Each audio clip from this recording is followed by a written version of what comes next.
Abra comigo a sua Bíblia na carta de Paulo aos Colossenses. Aleluia. Aleluia. Quero mandar um beijo, um abraço para a nossa igreja em Chapadinha, que está acompanhando aí pelo YouTube. Glória a Deus. Dá para eles ouvirem se vocês gritarem? Dá? Dá? Glória a Deus. Colossenses capítulo 3. Propositalmente eu não vou ler um texto muito grande. Eu vou ler apenas um versículo. Mais um incentivo para você comprar o livro. Tá bom? Abra comigo no versículo 11. Glória a Deus. Minha esposa está aqui. À tarde os filhos vêm. Então aproveite agora, porque eu não sei se eu vou ter tempo para lhe atender depois. E depois que eles chegarem, chegou. Vamos lá? Versículo 11. Colossenses capítulo 3 e o versículo 11 diz assim a palavra de Deus: nessa nova vida. Tá outra versão aqui? Eu mandei outra versão, né? Eu vou ler na NVI e depois eu leio aqui atrás. Nessa nova vida já não há diferença entre grego e judeu, circunciso e incircunciso, bárbaro e cita, escravo e livre. Olha para mim aqui rapidinho. Paulo está dizendo que depois que o evangelho alcançou aqueles irmãos, não há mais barreiras. As barreiras raciais caíram por terra, porque antes dessas barreiras raciais caírem por terra, a barreira que havia entre nós e Deus, chamada pecado, também caiu por terra pelo sacrifício de Jesus. E porque Cristo foi crucificado, não há barreira mais entre nós. E Paulo está falando isso. Já não há diferença, homem, mulher, branco, negro, asiático, português, brasileiro. Não há diferença entre escravo e livre. Aí ele vai explicar o porquê. Mas Cristo é tudo. Você pode repetir isso comigo? Eu digo mais e você repete essas três palavras lindas e maravilhosas. Cristo é tudo, tá bom? Mais uma vez, dá para melhorar. Mais, repete isso mais forte, porque nossa mensagem vai girar em torno disso aqui. Mais, Cristo é tudo e está em todos. Essa versão diz, no qual, vou virar de costas para mostrar o nosso novo moletom, no qual não pode haver grego nem judeu, circuncisão e nem incircuncisão, bárbaro e cita, escravo e livre, porém Cristo é tudo e está em todos. Feche seus olhos. Jesus, nós amamos a tua palavra. Ah, como nós amamos a tua palavra. E nós reconhecemos que nós precisamos da ação do teu Espírito entre nós, para que essa palavra não seja apenas uma palestra, apenas um discurso, apenas oratória, apenas técnicas de pregação, para que essa palavra seja de fato a voz do Senhor falando conosco. Nós precisamos que o teu Espírito se mova entre nós, primeiro no coração do pregador, e segundo no ouvido daqueles que estão agora recebendo essa palavra. A minha oração é a oração do apóstolo Paulo à igreja de Éfeso, que os olhos do nosso coração sejam abertos, e ele seja iluminado pela revelação do Cristo, e nós possamos a te amar mais e mais, em nome de Jesus, amém e amém. Você está comigo? Diga amém. Olhe para o seu irmão, diga de vez em quando você fala amém, tá bom? Olhe para mim aqui. Eu quero falar com você sobre a suficiência de Cristo. Cristo é tudo. Pode parecer clichê, pode parecer legenda de Instagram, status de WhatsApp, mas eu quero com essa palavra mostrar para você que isso é mais do que apenas um jargão evangélico. Isso é uma revelação, e talvez uma das revelações mais profundas acerca do caráter e da manifestação de Deus através de Cristo Jesus. Cristo é tudo. Colossenses não é uma carta escrita pelo apóstolo Paulo. Paulo estava preso, provavelmente em Roma, Mas antes dessa prisão, Paulo passa em Éfeso. E lá em Éfeso, dentre as muitas cruzadas, conferências, pregações do grande apóstolo Paulo, um homem se converte, Epáfras. Epáfras volta para a sua região e começa a pregar. Ele se torna um evangelista. E ao pregar, irmãos se rendem a Jesus. Igrejas são fundadas, e entre elas a igreja na cidade de Colosso. Epáfras, como um excelente líder, treinador, discipulador, mentor e guia espiritual, começa a anunciar o evangelho para aqueles irmãos. Mas nesse meio, falsos mestres, eles se intrometem na vida daquela igreja.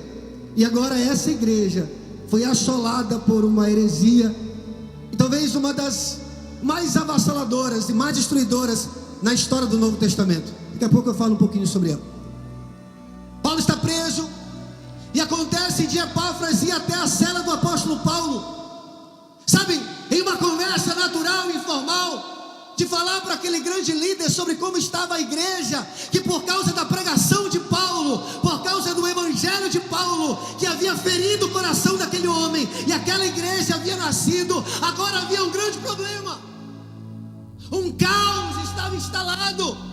E Paulo ouve atentamente aquele homem, e Paulo, imagino que pega a pena e começa a escrever. Epáfras, como diria o meme de hoje, não diga mais nada. E Paulo começa a escrever. E Paulo escreve a carta aos Colossenses. Quando você lê essa carta, você percebe que essa carta é, acima de tudo, uma carta apologética, porque Paulo vai defender o evangelho que ele havia pregado.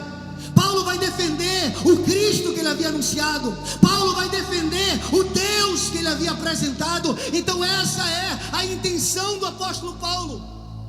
A heresia, o falso ensino, o falso evangelho chegou naquela igreja, e agora Paulo está escrevendo para aquela igreja. Na verdade, esse falso evangelho era uma mistura de legalismo judaico com gnosticismo pagão. Eles misturaram tudo isso e agora estavam pregando àqueles irmãos.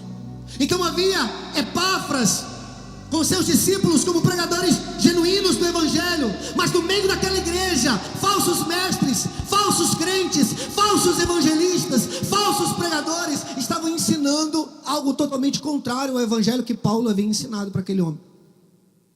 Irmãos, essa heresia é tão destruidora que pelo menos 8 livros do Novo Testamento são escritos para defender o evangelho que foi revelado aos apóstolos. Para você entender a seriedade e a importância do que Paulo vai escrever na carta aos Colossenses. Quando você abre a sua Bíblia nessa carta, você vai perceber que um dos falsos ensinos desses falsos mestres era que Deus só poderia ser conhecido por meio de um conhecimento oculto, misterioso, que ainda até então não havia sido revelado. Mas somente esse conhecimento, aquele que tivesse esse conhecimento, poderia chegar a Deus. Está comigo aqui? Ainda no capítulo 1, Paulo vai escrever: o mistério que estava oculto pelos séculos dos séculos e pelas gerações passadas, não é o que os falsos mestres estão pregando. O mistério que estava oculto, mas que agora foi revelado pelo Espírito, é Cristo em vós, a esperança da glória. Cristo em vós, a esperança da glória. Só quem foi alcançado por esse mistério, levanta a sua mão e glorifique o nome de Jesus. Esse é o mistério. Paulo vai dizer que o segredo não é um conhecimento esotérico, filosófico, um conhecimento oculto. Esse mistério, esse segredo é uma pessoa. Esse segredo, o segredo de Deus, revelado pelo Espírito, é Cristo. O segredo é o próprio Cristo. Um segredo santo, oculto no passado, mas revelado agora eu escrevi esse livro não para falar sobre nada novo, mas para nos fazer lembrar aquilo que já foi revelado pelo Pai. E aquilo que foi revelado pelo Pai tem nome, e o nome dele é Jesus Cristo. Oh, aleluia! O nome dele é Jesus Cristo. Ele é a expressão exata de Deus. Ele é a palavra final de Deus. Ele é a glória de Deus. Ele é a revelação de Deus. Ele é Deus. Alguém comigo aqui? Pastor, acho que eu não estou entendendo. O que tem a ver a heresia daquele século e nós, como igreja hoje? Irmãos, você não precisa ser profeta para você conseguir perceber que alguma coisa está errada com a igreja. Nós atingimos marcas absurdas de número de cristãos no Brasil. E o Brasil nunca esteve tão corrupto. A igreja nunca esteve tão sem Cristo, sem Evangelho, sem Bíblia, sem Deus. Quando você olha para aquilo que Paulo escreve a essa igreja e compara com a igreja de hoje, irmãos, não é difícil perceber que essa carta ela é atual e é uma mensagem de Deus para nós agora. Por quê, pastor? Porque aqueles falsos mestres, eles não estavam negando a fé cristã. Na verdade, a ideia é que eles estavam elevando o nível do evangelho, uma espécie de cristianismo aperfeiçoado. Olha para mim aqui, sinceramente, eles não estavam pregando contra Jesus, eles não negavam Jesus. Na verdade, eles estavam apenas acrescentando alguma coisa ao evangelho. Eles não negam diretamente o Cristo e nem a sua obra, mas eles negavam a suficiência e a supremacia de Cristo. É por isso que essa carta é atual. É por isso que nós precisamos ouvir aquilo que o apóstolo Paulo tem a dizer a esses irmãos. Eles não pararam de pregar Cristo. Eles não estavam pregando contra Cristo. Eles apenas estavam pregando Cristo mais alguma coisa.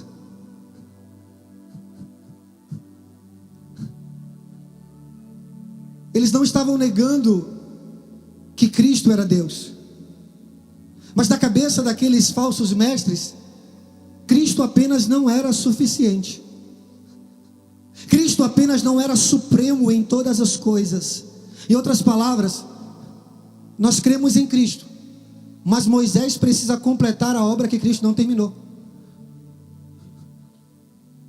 Ou melhor, nós precisamos completar a obra que Cristo não acabou na cruz. Ele começou e nós vamos terminar. É por isso que nós precisamos acrescentar alguma coisa ao evangelho. Olha para mim aqui, pelo amor de Deus. Um dia, há mais de 2000 anos atrás, o Filho de Deus esteve entre nós e foi esmagado em uma cruz, e ele disse: está consumado. Não, acho que você não entendeu. Se tem alguém que é crente aqui, pelo amor de Deus, faz alguma coisa. Há 2000 anos atrás, o Filho de Deus foi esmagado em uma cruz por causa da ira justa e santa de Deus, e ele disse: está consumado. Olhe para mim aqui, é perfeito, está pago. Não existe nada que eu e você possamos fazer para melhorar essa obra. Tudo que o homem pode fazer é, mediante assombrada gratidão, receber aquilo que Jesus fez na cruz. Mas qual é o problema, pastor? É que muita coisa está sendo acrescentada a Cristo. A mensagem do Evangelho, a mensagem da graça, ela vem sendo adulterada há séculos, desde que a igreja é igreja. Hoje nós temos Cristo, mais inteligência emocional. Cristo, mais prosperidade. Cristo, mais milagres. Cristo, mais métodos e modelos de igreja. Mas olha para mim aqui, a mensagem do Evangelho, ela é apenas uma, Cristo, somente Ele é suficiente e nada mais. Ele é suficiente.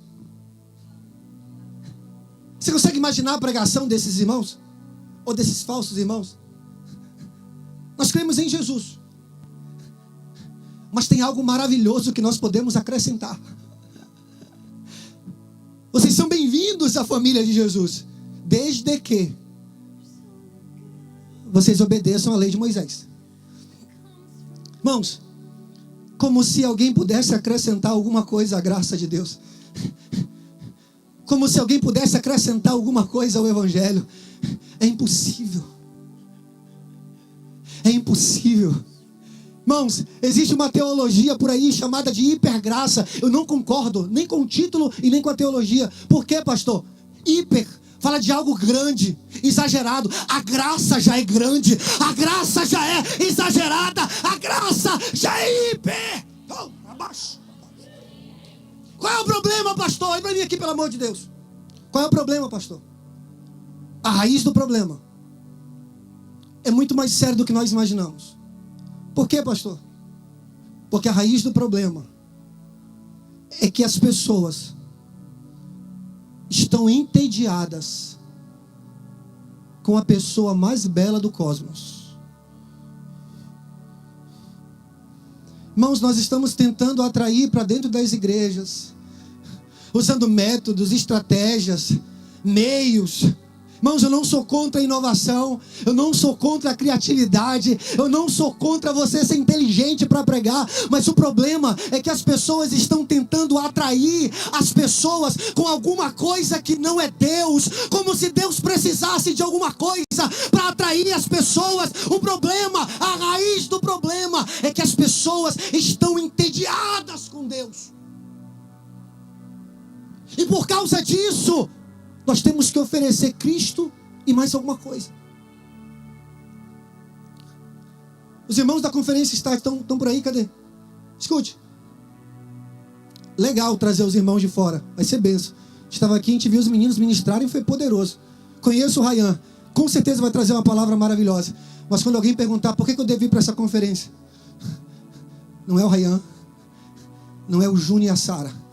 Só há uma razão para estar nessa conferência. O nome dele é Jesus Cristo. É Jesus Cristo. É Jesus Cristo. Nós vamos parar de tentar atrair as pessoas para a igreja, apresentando apenas os benefícios do que Deus pode fazer. Vamos parar de tentar convencer as pessoas a virem para a igreja, sendo que elas estão entediadas com o próprio Deus e elas precisam de alguma coisa que não é Deus, mais do que Deus, para que elas permaneçam aqui. Mas sabe qual é o problema? Deus não é belo o suficiente para elas. Deus não é atraente o suficiente para elas. E não tem como eu falar isso e não lembrar de João capítulo 6. Lembra de João capítulo 6? Lembra? Que culto. Que culto é João capítulo 6, irmãos? Como assim, pastor? Pastor Elcio, o culto começa com Jesus fazendo milagres e alimentando 15 mil pessoas. Pensa num culto como esse aqui em São Luís, na Praça Maria Aragão. Sopão liberado. Previdência social do Evangelho. Você pode vir e Deus vai fazer o seu milagre. Venham todos. Espero que não entenda a referência. Irmãos, 15 mil pessoas alimentadas. O culto não termina. Começa no campo, vai começar no meio do mar. Os discípulos estão no barco. Como é que o pregador chega? Andando sobre as águas. Não, irmão. Se o pastor Elcio chegasse aqui e lá na entrada um cadeirante levantasse, um morto ressuscitasse, meu Deus, que culto poderoso, o culto mais pentecostal que você poderia imaginar. Capítulo 6 ainda. Capítulo 6 termina com Jesus fazendo uma pregação. Vocês precisam comer e beber de mim. E sabe como é que esse culto termina? A Bíblia diz que as multidões vão embora. E até mesmo os discípulos começam a sair. Sabe por quê, irmãos? Porque agora não tem milagre. Agora não tem pão. Olha para mim aqui, sinceramente. O pior culto da história foi um culto onde não havia milagre, onde não havia pão, só havia Jesus. E sabe o que as pessoas disseram? Só Jesus? Não queremos.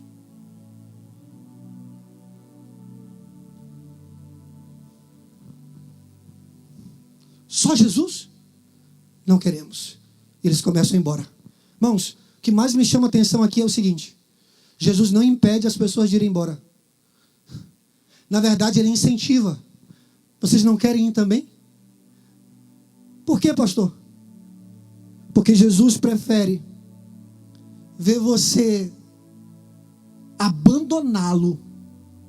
Olha para mim aqui. E não distorça o que eu vou falar.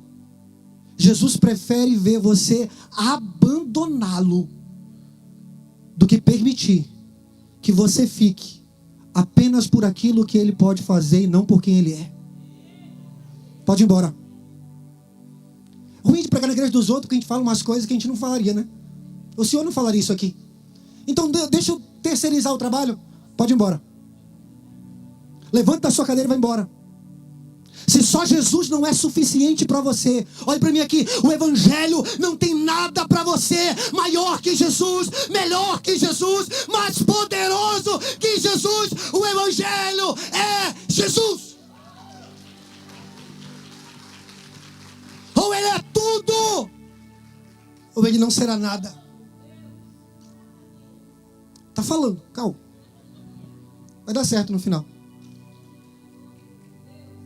Fica comigo, essa irmã fica comigo aqui, ela está no glória aqui, fica aqui. Sai daí não. Já parou para se perguntar por que as pessoas querem ir para o céu? Já parou para se perguntar? Um dia perguntaram para o príncipe dos pregadores, Charles Haddon Spurgeon, por que eu deveria ir para o céu? A resposta foi simples, irmãos, mas cirúrgica. Se você quer saber o que é o céu, você precisa saber quem é Cristo. Porque a forma de soletrar o céu é com essas 5 letras que estão no nome Jesus. Irmãos, por que é que você deseja ir para o céu? Pastor, eu quero ir para o céu.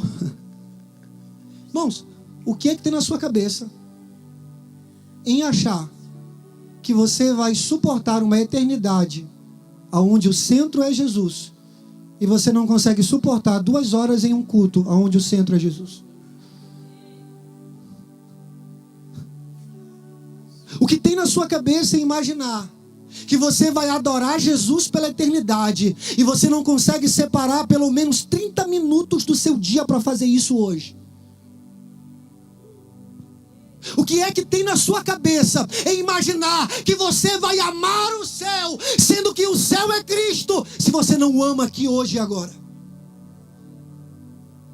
Vamos, abra uma janela aí, um Windows aí na sua mente, rapidamente. Abre uma janela bem. Eu tenho entendido, pastor Elcio, que o problema não é que as pessoas não desejam Deus, pastor Aham. Esse não é o problema. O problema é que as pessoas não conhecem. Abra uma janela bem na sua mente aí. Toca a eternidade comigo agora. Olha para Apocalipse capítulo 4.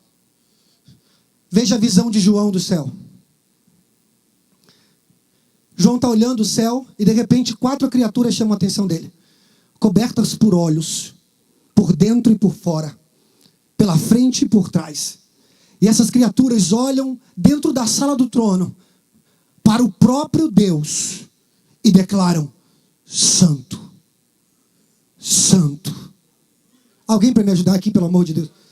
Santo, Santo, Santo, Santo, Santo, Santo. Olha para mim aqui. Eu não sei quando começou. E também não sei quando é que vai parar. De Jesus até Isaías, 700 anos. De Jesus até a visão de João, 100. Nós temos 800 anos aqui que essas criaturas estão dentro da sala do trono, olhando para Deus e dizendo: Santo, Santo, Santo. Olha para mim aqui, pelo amor de Deus. Como é que nós reagiríamos se nós tivéssemos que fazer isso? Pelo menos 24 horas. Apenas isso. Santo, Santo. Irmão, seria um tédio. Vou dizer para você, seria um tédio. Seria terrível. Se você não conseguisse ver quem eles estão vendo.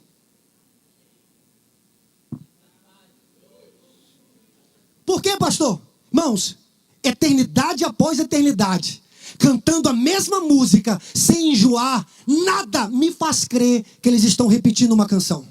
Nada, nada. Aquelas asas que cobrem o rosto, de vez em quando Deus permite que elas se movam. E eles conseguem ver um detalhe, um vislumbre da beleza do próprio Deus. E eu imagino que eles puxam fôlego para dizer: Santo, Santo, Santo. Irmãos, eles estão ainda respirando e processando tamanha revelação. E de repente ele mostra mais um detalhe. Eles conseguem ver a beleza, a glória, a santidade e o caráter de Deus. E a resposta é: Santo, Santo, Santo, Santo. Irmãos, olha para mim aqui, olha para mim aqui, olha para mim aqui. Eu já não vou terminar de pregar a mensagem mesmo. Olha para mim aqui. Irmãos, esses seres foram criados. Pastora Rami, sobe comigo. Nós vamos no terceiro céu agora. Nós dois. Esses seres foram criados. Eles não têm apenas um par de olhos como eu e você. Olhos por dentro e por fora, por trás e pela frente. Olha para mim aqui. Você consegue imaginar, Sam e Raquel, o dia em que Deus faz essas criaturas despertarem e aqueles olhos se abrem? Você consegue imaginar o que é que eles viram? Eu vou dizer para você o que eles viram. Eles viram a epítome da beleza. Eles viram a beleza em pessoa, a excelência, a glória, a bondade, a santidade. Eles viram Deus. E a única coisa que eles podem responder é isso: Santo, Santo, Santo. Vou falar algo para você que talvez você nunca ouviu em nenhum lugar. Você sabia que no texto original da Bíblia, essa palavra, ela não é repetida 3 vezes? Como assim, pastor? Irmãos, todo judeu, como Isaías, bem como os evangelistas, olha para mim aqui. Para que eles pudessem dar ênfase a alguma coisa, eles repetem a palavra.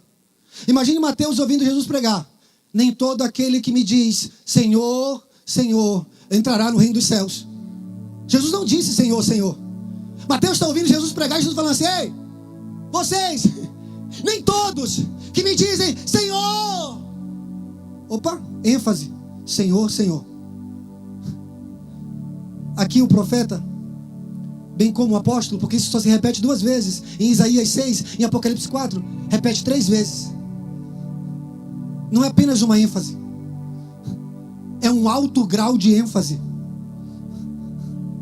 Irmãos, eu lembro que um dia, pastor Elcio, Deus encheu meu coração com essa verdade. Nós estávamos no carro e eu falava para os meninos: vocês sabiam que os serafins, os 24 anciãos, os 4 seres viventes, eles não gritam santo, santo, santo. É uma ênfase tão forte, tão poderosa, que os umbrais do templo, eles começam a se mover, eles começam a balançar. Por quê? Porque eles gritam. Não, falta a voz agora, a voz foi embora já. Santo!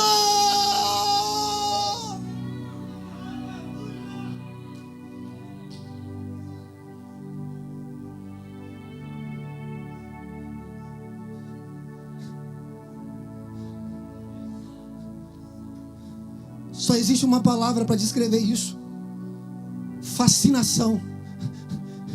Eles estão contemplando a beleza de Deus, e eles estão respondendo a essa beleza, e eles não podem gritar nenhuma outra coisa a não ser dizer: santo, santo, santo. Por quê, pastor? Porque eles estão diante daquele que é grande, daquele que é insondável, daquele que é inesgotável, daquele que tem, irmãos, a plenitude que nos enche de prazer, alegria.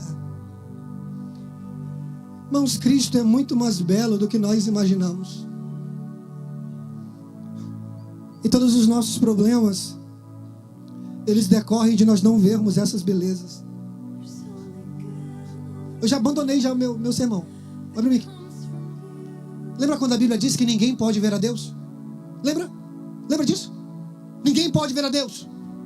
Porque se ver a Deus, acontece o quê? Não, me ajuda a pregar. Acontece o quê? Por quê?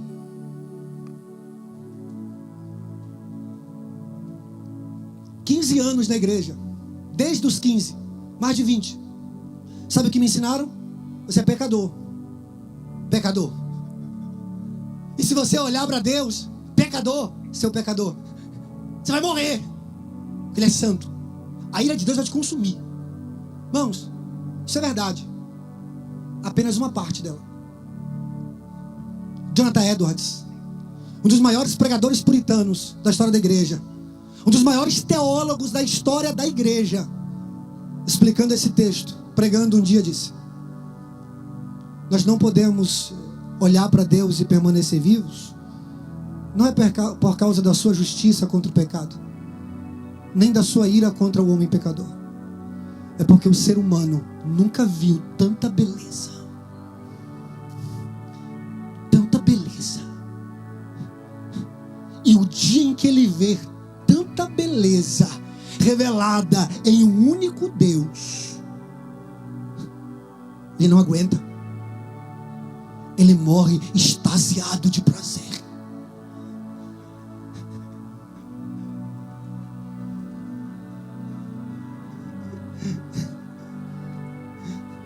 Paulo escreve uma carta, irmãos,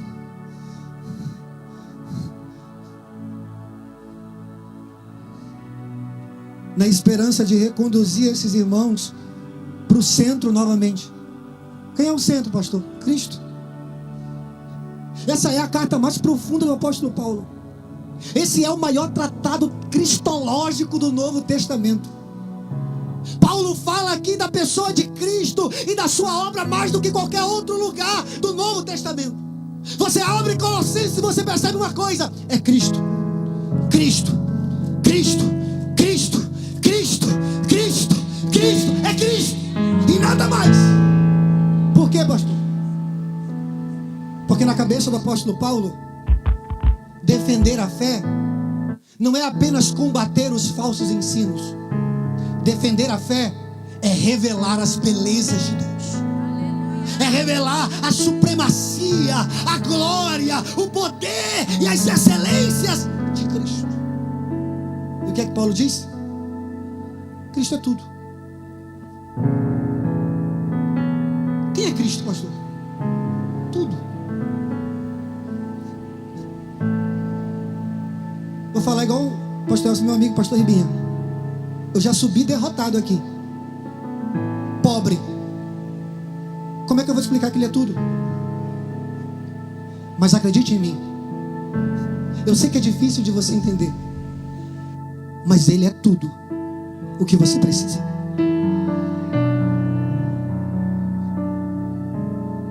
Já citei uma vez, vou citar pela segunda vez. Eu acho que essa frase está aí. Coloca a frase do Spurgeon para mim. Spurgeon um dia abre esse texto em Colossenses e começa a pregar. Ele começa dizendo o seguinte: esse pequeno texto é um dos maiores de toda a Bíblia. Spurgeon falou isso, eu vou fazer o quê? E eu me sinto perdido em sua extensão ilimitada. É como uma daquelas joias raras que são pequenas de se ver, mas quem as carrega, carrega o preço de impérios nas suas mãos. Spurgeon vai dizer sobre esse texto, irmãos, que se ele tentasse explicar o que significa dizer que Cristo é tudo, ele precisaria de todo o tempo, de toda a eternidade. E mesmo assim, todas as línguas humanas e angelicais não poderiam nos ajudar a abranger o que significa Cristo é tudo. Eu estou falando sobre a essência da vida cristã, o resumo do que é ser um cristão, a substância do cristianismo. Olha para mim aqui. Quando Deus, Ele enviou Cristo, quando Deus, Ele nos deu Cristo, Deus estava dizendo: eu já te dei todas as coisas. Não, é da sua cabeça isso aí. Coloca o texto. Coloca o texto. Bendito Deus e Pai de nosso Senhor Jesus Cristo, que nos tem abençoado com toda sorte de bênçãos espirituais nas regiões celestiais Coloca o próximo texto. Aquele que não poupou o seu próprio filho, antes por todos nós o entregou, porventura não nos dará graciosamente com ele todas as coisas? É retórica. A pergunta é retórica. Não é que ele vai pensar em dar, ele já deu. Em Cristo ele já deu todas as coisas. Escute, eu vejo alguém no meio da crise dizendo: pastor, eu não tenho nada, eu só tenho Cristo. Você não entendeu? Isso não é um brado de lamento ou de fracasso. Isso é um brado de vitória. Por quê, pastor? Porque quem tem Cristo tem tudo. Quem tem Cristo tem tudo. Ganhar a Cristo é ganhar tudo. Perder a Cristo é perder tudo. Por quê? Porque Ele é tudo. Ele é tudo. Sinceramente, você que já encontrou esse lugar em Deus, você sabe. Se você já encontrou o Cristo, você sabe que Ele é suficiente. Agora olha para mim aqui. Se você ainda não o encontrou, nada será suficiente para você. Nada.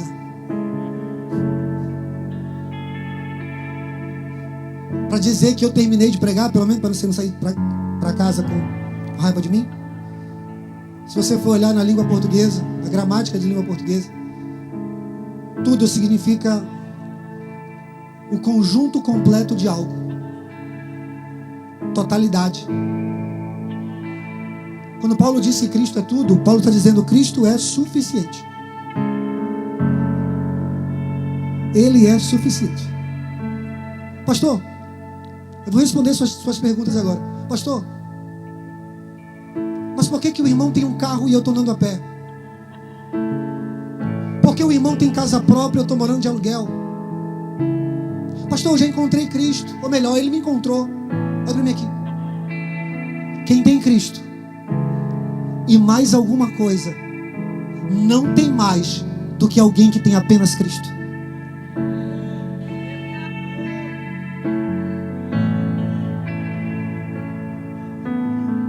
Não tem. Por quê, pastor? Porque Cristo é tudo.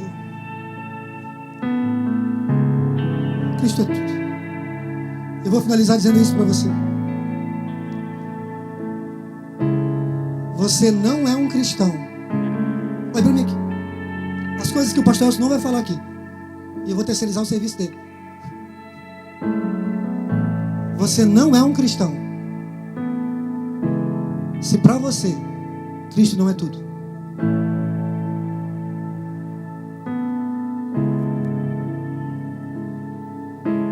Não, pastor. Um dia, pastor Elcio, eu chorei conversando com um irmão da minha igreja. Lembro que teve uma hora da conversa que eu desci as minhas mãos na mesa e em lágrimas olhava para ele E por dentro de mim eu pensava, ele não entendeu. Eu olhei para ele diante de uma grande crise mesmo, crise de dar compaixão. Eu olhei para ele e perguntei: o que é que se Cristo desse para você agora, faria de você uma pessoa feliz? Ele olhou para mim e falou assim: pastor, eu preciso de uma mulher, preciso casar. Você não sabe o quanto é ruim viver só. Irmãos, aquilo me cortou por dentro, me destruiu por dentro. Eu me senti um fracassado pregador. Olha para mim aqui.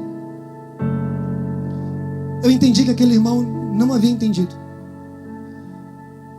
Mas olha para mim aqui. Só existe uma coisa que Deus poderia te dar e que faria de você alguém realmente feliz: Ele mesmo.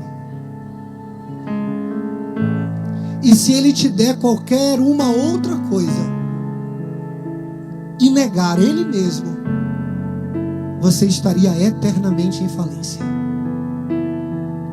Por quê, pastor? Só existe alguém que é tudo: Cristo. Fica de pé.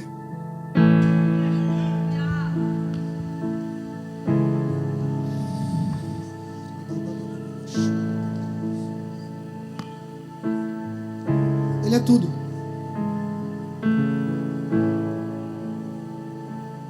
E sabe qual é a resposta de alguém que entendeu que Ele é tudo? Alguém que vai entregar tudo.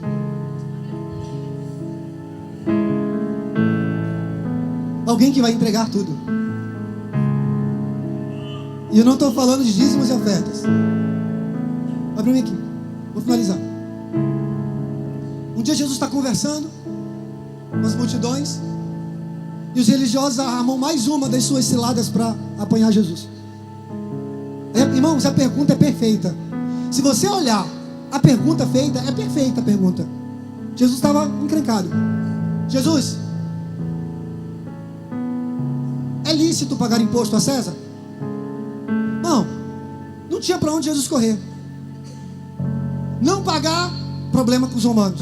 Pagar, problema com os judeus. Está encrencado. Só que quem estava lá era Jesus. Joga uma moeda. De quem é essa imagem? Olha para mim aqui. De quem é essa imagem? César. Dei a César o que é de César. Respondeu a pergunta. Só que ele não para. O bom é que ele não para. Por quê, pastor? Dei a César o que é de César. Essa moeda contém a imagem de César. Devolvam para César. Escute. Mas não esqueça. Deem para Deus o que é de Deus.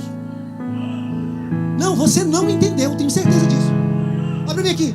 Por quê? Agora Jesus volta lá para Gênesis 1:26. O homem foi criado à imagem de Deus. Meu Deus, está de correr. Jesus. A moeda tem imagem de César. Dê para César. Mas tem alguém aqui que carrega a imagem de Deus, porque foi criado pelo próprio Deus. Dê para Deus. Dá para César a moeda. Mas você, homem, carrega a imagem de Deus porque foi criado pelo próprio Deus. Você não pode se negar para Deus. Não pode. Que Deus nos desperte para um santo fervor, para que, se Cristo é tudo por nós, nós possamos ser tudo por Cristo. Quem faz de Jesus o seu tudo vai achar